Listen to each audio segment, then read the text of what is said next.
In today's video, I'm going to teach you how to create segments on Mailchimp. If you're looking to improve your email marketing campaigns by targeting specific groups within your audience, segmenting is a highly effective method. So let's dive right in.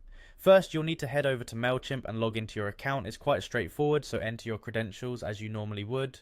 Once you're in, direct your attention to the left-hand side menu. You'll notice a tab labeled Audience. Go ahead and click on that.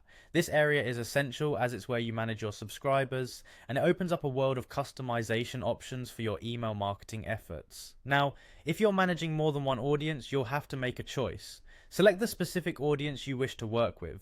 This is a crucial step because it ensures that any segmenting you do is applied to the correct group of contacts. Once you've made your selection, look for the All Contacts option under your chosen audience and click on it. This will provide you with a comprehensive list of every subscriber within the selected audience. With your contact list in view, direct your attention to the New Segment button and click it. Now here's where the fun begins.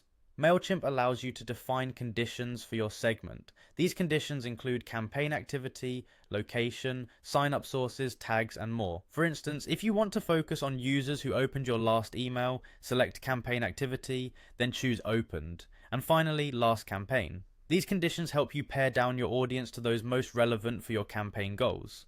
Once you've configured your conditions, you'll probably want to know just who falls into this new segment. That's where the Preview Segment button comes in handy. Click it and you'll see which contacts meet the criteria you've set. This can be incredibly useful to verify your selections before committing to them, ensuring that your segment accurately reflects the group you want to target. Are you satisfied with the results? If so, it's time to save your work. Click on the Save Segment button.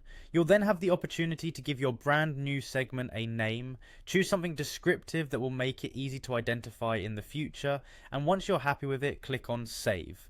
And that's it, you've just created a segment in Mailchimp. Making use of segments like this can significantly boost the performance of your email campaigns, allowing you to address your audience with a level of specificity and relevance that general messages simply can't achieve. Thanks for watching and happy emailing.